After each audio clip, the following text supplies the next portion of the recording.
ಶಿವಮೊಗ್ಗ ಜಿಲ್ಲೆಯ ಶಿಕಾರಿಪುರ ತಾಲೂಕಿನ ಹೊಸೂರು ಹೋಬಳಿಯ ಕಾಗಿನಹಳ್ಳಿ ಗ್ರಾಮ ಪಂಚಾಯಿತಿ ಉಪಾಧ್ಯಕ್ಷರಾದಂಥ ಶ್ರೀಯುತ ಸಿದ್ದಪ್ಪ ಸಣ್ಣ ಉಜ್ಜಪ್ಪ ಇವರಿಗೆ ಗ್ರಾಮ ಸ್ವರಾಜ್ಯ ಸಾಮಾಜಿಕ ಸೇವಾ ಸಂಸ್ಥೆಯ ಈ ಒಂದು ಕಾರ್ಯಕ್ರಮಕ್ಕೆ ಆತ್ಮೀಯವಾಗಿ ಸ್ವಾಗತವನ್ನು ಬರ್ತೇನೆ. ಸ್ವಾಗತ ಸರ್. ನೀವು ರಾಜಕೀಯಕ್ಕೆ ಬರೋದಕ್ಕಿಂತ ಮುಂಚೆ ಏನ್ ಮಾಡ್ತಾ ಇದ್ರಿ?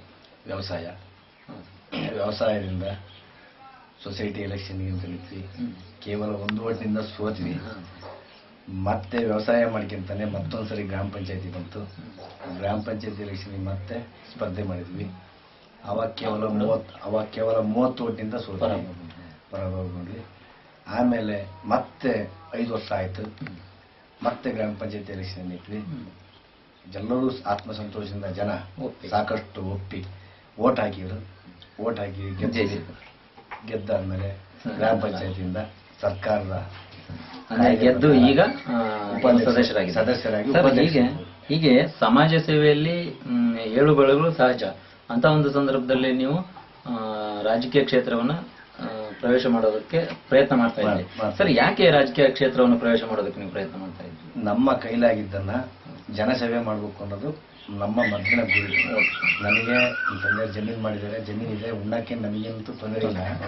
ಸಾರ್ವಜನಿಕವಾಗಿ ಕೆಲವು ಜನ ಗೆದ್ದು ಬಂದಿರತಕ್ಕಂಥ ಮೆಂಬರ್ಗಳು ಹಿಂದೆ ಅಂತ ಸರಿಯಾದ ರೀತಿ ಕೆಲಸ ಕಾರ್ಯಗಳನ್ನು ಮಾಡಿರಲಿಲ್ಲ. ಆದ ಕಾರಣದಿಂದ ನಾವು ಸ್ವಲ್ಪ ರಾಜಕೀಯಕ್ಕೆ ಎಂಟ್ರಿ ಆಗಬೇಕು ಅಂತ ಆಸೆ ಬಂತು. ರಾಜಕೀಯಕ್ಕೆ ಎಂಟ್ರಿ ಆಗಿ ಜನ ಗೆಲ್ಲಿಸಿದ್ರು, ಓಟ್ ಹಾಕಿ ಗೆದ್ದಾಗೈತೆ. ಈಗ ಜನಕ್ಕೇನು ಒಳ್ಳೇದು ಮಾಡಬೇಕು ಅನ್ನೋದು ಅಭಿಪ್ರಾಯ ನಾವು ಹಮ್ಮಿಕೊಂಡೇ ರಾಜಕೀಯ ಹೋಗಿದ್ದು.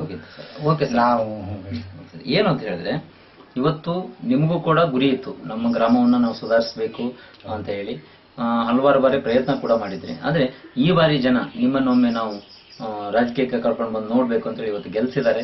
ನಿಮಗೆ ಉಪಾಧ್ಯಕ್ಷ ಸ್ಥಾನ ಕೂಡ ಕಾನೂನು ಪ್ರಕಾರವಾಗಿ ಲಭಿಸಿದೆ.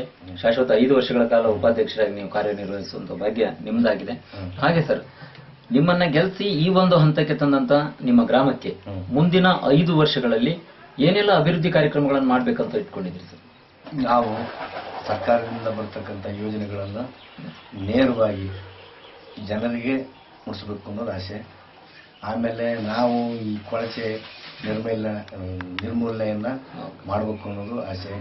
ಬೆಳಕು, ಸರಿಯಾದ ರೀತಿ ನೀರು, ಈ ವ್ಯವಸ್ಥೆನೇ ನಮ್ಮ ಆದ್ಯ ಕರ್ತವ್ಯ, ಪ್ರಥಮ ಅಂದ್ರೆ ಜನರಿಗೆ ಬೇಕಾಗಿರ್ತಕ್ಕಂಥ ಎಲ್ಲ ಸರ್ಕಾರದ ವ್ಯವಸ್ಥೆಗಳನ್ನ ನೇರವಾಗಿ ಪ್ರತಿಯೊಬ್ಬರಿಗೂ ಮುಟ್ಟಬೇಕು ನಮ್ಮ ಅಭಿಪ್ರಾಯ.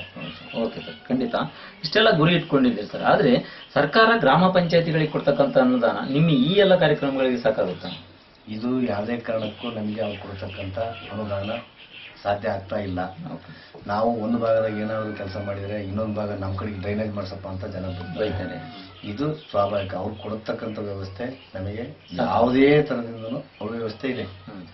ಹಾಗಾದ್ರೆ ಸರ್ಕಾರದಿಂದ ಬರ್ತಕ್ಕಂಥ. ಓಕೆ ಸರ್, ಯಾವ ರೀತಿ ಅಭಿವೃದ್ಧಿ ಅನುದಾನಗಳನ್ನು ಕೊಟ್ಟರೆ ನಿಮ್ಗೆ ಅನುಕೂಲ ಆಗ್ತದೆ ಸರ್? ನಮಗೆ ಕನಿಷ್ಠ 1 ವರ್ಷಕ್ಕೆ ಒಬ್ಬ ಪಂಚಾಯಿತಿ ಮೆಂಬರ್ ಲೆಕ್ಕಾಚಾರದಾಗ ಕನಿಷ್ಠ 4 ರಿಂದ 5 ಲಕ್ಷದ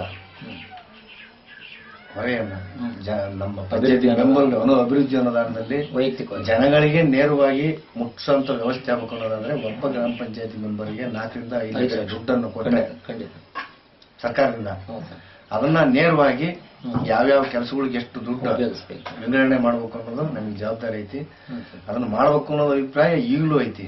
ಸರ್ಕಾರದಿಂದ ಕೊಡ್ತಕ್ಕಂಥ ಅನುದಾನದಲ್ಲಿ ಸಿಬ್ಬಂದಿ ವೇತನಂತೆ, ಆಮೇಲೆ ನೀರು ಸರಬರಾಜು ವ್ಯವಸ್ಥೆ ಅವ್ಯವಸ್ಥೆ ಇದ್ದಾಗ ಅಲ್ಲಿ ಪೈಪ್ ಹೊಡಿತು, ಇಲ್ಲಿದಾತು, ಈ ದುರ್ವೆಚ್ಚ ದುಡ್ಡು ಜಾಸ್ತಿ ಆಗ್ತಾ ಐತಿ.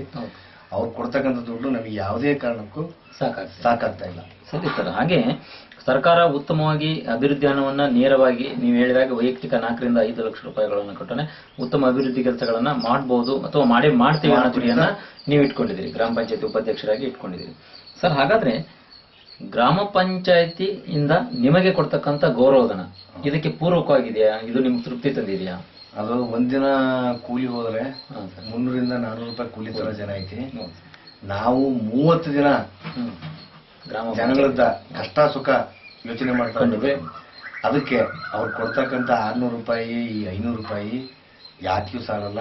ಕನಿಷ್ಠ ಒಬ್ಬ ಗ್ರಾಮ ಪಂಚಾಯತಿ ಮೆಂಬರ್ ಇರ್ಬೋದು, ಅಧ್ಯಕ್ಷರಿರ್ಬೋದು, ಉಪಾಧ್ಯಕ್ಷರಿರ್ಬೋದು, ಕನಿಷ್ಠ ಗ್ರಾಮ ಪಂಚಾಯತಿ ಮೆಂಬರಿಗೂ ಕಡಿಮೆ ಅಂದ್ರೆ 2ರಿಂದ 3,000 ರೂಪಾಯಿ ಕೊಡಬೇಕು. ಅಧ್ಯಕ್ಷರು ಉಪಾಧ್ಯಕ್ಷರು ಅಂದ್ರೆ 5,000ರಿಂದ 6,000 ರೂಪಾಯಿ ಕೊಟ್ಟರೆ ಒಂದು ಉತ್ತಮ ಭ್ರಷ್ಟಾಚಾರ ರಹಿತ ಕೆಲಸ ನಿರ್ವಹಿಸ್ತಾರೆ. ಸರಿ ಸರ್, ಹಾಗೆ ಕೇರಳ ಮಾದರಿಯನ್ನು ತರೋದಕ್ಕೆ ನೀವು ನಮ್ಮ ಜೊತೆ ಈಗಾಗಲೇ ಕೈ ಜೋಡಿಸ್ತಾ ಇದ್ದೀರಿ. ಆದ್ರೆ ಕೇರಳ ಮಾದರಿಯ ತಿದ್ದುಪಡಿಯನ್ನು ತಂದ್ರೆ ಅದರಿಂದ ನಿಮಗೇನು ಉಪಯೋಗ? ನಮಗೆ ಏನು ಉಪಯೋಗ ಅಂದ್ರೆ ಯಾವುದೇ ಸರ್ಕಾರ ಬಂದರೂ ಒಂದು ಕಾನೂನು ತಿದ್ದುಪಡಿ ಮಾಡೋದು ಸರ್ಕಾರನೇ. ಕೇರಳ ಸರ್ಕಾರ ತಿದ್ದುಪಡಿ ಮಾಡಿದ್ದು ಆಗ ತೀರ್ಪನ್ನ ನಮ್ಮ ರಾಜ್ಯದಾಗ ಏನು ಮಾಡಬಾರ್ದು ಅಂತ ಏನಿಲ್ಲ. ಇದು ರಾಜಕಾರಣಿಗಳ ತೀರ್ಮಾನ, ಇದು ಅವ್ಯವಸ್ಥೆನೆ ನಮ್ಮ ಕರ್ನಾಟಕದಲ್ಲಿ. ಇದು ಕೇರಳ ಮಾದರಿ ನಮ್ಮ ಕರ್ನಾಟಕಕ್ಕೆ ತರಬೇಕು ಅನ್ನೋದೇ ನಮ್ಮ ಅಭಿಲಾಷೆ. ಅಂದ್ರೆ ಒಳ್ಳೆ ಕಾರ್ಯಕ್ರಮ ಕೊಡಬಹುದು. Okay sir. ಹಾಗೆ ಸರ್, ನಮ್ಮ ಗ್ರಾಮ ಸ್ವರಾಜ್ ಸಾಮಾಜಿಕ ಸೇವಾ ಸಂಸ್ಥೆ ಸಮಸ್ಯೆಗಳನ್ನು ಅರಿತುಕೊಂಡಂತ ಗ್ರಾಮ ಪಂಚಾಯತ್ ಸದಸ್ಯರು, ಉಪಾಧ್ಯಕ್ಷರು, ಅಧ್ಯಕ್ಷರು ಮನೆಗಳಿಗೆ ತೆರಳಿ ನೇರ ವಿಡಿಯೋ ಸಂದರ್ಶನವನ್ನು ಮಾಡಿ ಅದನ್ನ ವೆಬ್ಸೈಟ್ ಮೂಲಕ ಇಡೀ ರಾಜ್ಯಕ್ಕೆ ವಿತರಿಸ್ತಾ ಇದೆ. ಇದರಿಂದ ನಿಮ್ಗೇನು ಉಪಯೋಗ ಆಗ್ಬೋದು ಸರ್? ನಮ್ಗೇನು ಉಪಯೋಗ ಅಂದ್ರೆ ನಮ್ಮಿಂದ 10 ಜನ ಸಂಪರ್ಕ ಆಗತ್ತೆ. ಅವರು ಈಗ ಆ ಪಂಚಾಯತಿ ಮೆಂಬರ್ಗಳು, ಈ ಪಂಚಾಯತಿ ಅಧ್ಯಕ್ಷರು, ಈ ಪಂಚಾಯತಿ ಉಪಾಧ್ಯಕ್ಷರು, ಆ ಪಂಚಾಯತಿ ಮೆಂಬರ್ಗಳು ಅಂತ ನಮಗೆ ಎಲ್ಲರಿಗೂ ಜನ ಸಂಘಟನೆ ಆಗಲಿಕ್ಕೆ ಅವಕಾಶ ಆಗುತ್ತೆ. ಎಲ್ಲೋ ಇರ್ತಕ್ಕಂಥ ಒಬ್ಬ ಗ್ರಾಮ ಪಂಚಾಯತ್ ಸದಸ್ಯ ಕರ್ನಾಟಕದ ಅವಕಾಶ ಆಗುತ್ತೆ. ಪಬ್ಲಿಸಿಟಿ ಅಂತೀರಿ, ಐಡೆಂಟಿಟಿನ ಗುರುತು ಮಾಡುವಂತ ಕೆಲಸ. ಖಂಡಿತ ಸರ್. ಹಾಗೆ ನಮ್ಮ ಗ್ರಾಮ ಸ್ವರಾಜ್ ಸಾಮಾಜಿಕ ಸೇವಾ ಸಂಸ್ಥೆ ನಿಮ್ಮೆಲ್ಲ ಉಪಾಧ್ಯಕ್ಷರು, ಅಧ್ಯಕ್ಷರು, ಗ್ರಾಮ ಪಂಚಾಯತ್ ಸದಸ್ಯರುಗಳನ್ನ ಒಂದು ಕಡೆ ಜಿಲ್ಲಾ ಮಟ್ಟದಲ್ಲಿರ್ಬೋದು ಅಥವಾ ರಾಜ್ಯ ಮಟ್ಟದಲ್ಲಿರ್ಬೋದು ಒಂದು ಕಡೆ ಸೇರಿಸಿ ಪ್ರತಿಭಟನಾ ಸಮಾವೇಶ ಅಥವಾ ಸಂಘಟನಾ ಸಮಾವೇಶವನ್ನು ಏರ್ಪಡಿಸಿ ಏನು 10 ಬೇಡಿಕೆಗಳನ್ನು ನಾವು ಈಗಾಗಲೇ ನಿಮ್ಮ ಜೊತೆ ಚರ್ಚೆ ಮಾಡಿದ್ದೀವಿ. ಆ 10 ಬೇಡಿಕೆಗಳನ್ನು ತರೋದಕ್ಕೆ ಸರ್ಕಾರದ ಮೇಲೆ ಒತ್ತಡ ಹಾಕ್ತಾ ಇದ್ದೀವಿ. ಈ ಕಾರ್ಯಕ್ರಮದಲ್ಲಿ ನೀವು ಯಾವ ರೀತಿಯಾಗಿ ನಿಮ್ಮ ಗ್ರಾಮ ಪಂಚಾಯತಿ ವತಿಯಿಂದ ನಮಗೆ ಸಹಕಾರ ಕೊಡ್ತೀವಿ? ನೀವು ಯಾವಾಗ ಸ್ಟ್ರೈಕು ಮತ್ತೊಂದು ಏನು ಹೇಳಿದ್ರಲ್ಲ, ನೀವು ಯಾವ ಡೇಟಿಗೆ ಕೊಡ್ತೀರಿ ನಮ್ಮ ಶಕ್ತಿ ಮೀರಿ ನಾವು ಬರೋಕ್ಕೆ ಪ್ರಯತ್ನ ಮಾಡ್ತೀವಿ. ಅನಿವಾರ್ಯತೆ ಏನಾದ್ರು ಅನಾನುಕೂಲದಿಂದ ಏನಾರ ತೊಂದರೆ ಮತ್ತೊಂದು ಕಾರ್ಯಕ್ರಮಗಳು ಇದ್ದರೆ ಮಾತ್ರ ಬರೋಕ್ಕಾಗಲ್ಲ. ನಾವು ಇದಕ್ಕೆ ಕೈ ಸಹಕಾರ ಕೊಡೋದು. ಹಾಗೆ ಸರ್, ನಮ್ಮ ಸಂಸ್ಥೆಗೆ ನಿಮ್ಮ 2 ಮಾತುಗಳು. ನಮ್ಮ ಸಂಸ್ಥೆಗೆ ನೀವೇನು ಹೇಳ್ಬೇಕು ಅಂತಿದ್ರಿ? ನಿಮ್ಮ ಸಂಸ್ಥೆಗೆ ಇದು ಇನ್ನೂ ಗುಣಮಟ್ಟದಿಂದ ಮೇಲ್ದರ್ಜೆಗೆ ಹೋಗ್ಲಿ. ಎಲ್ಲ ಗ್ರಾಮ ಪಂಚಾಯತಿ ಮೆಂಬರ್ ಇರ್ಬೋದು, ಅಧ್ಯಕ್ಷ ಇರ್ಬೋದು, ಉಪಾಧ್ಯಕ್ಷ ಇರ್ಬೋದು, ಏನು ಗೊತ್ತಿಲ್ಲದೆ ಜನನು ಸಾಕಷ್ಟಿದೆ. ಇವ್ರಿಗೆ ಇನ್ನೂ ಗೈಡೆನ್ಸ್ ಹೆಚ್ಚು ಕೊಡ್ರಿ.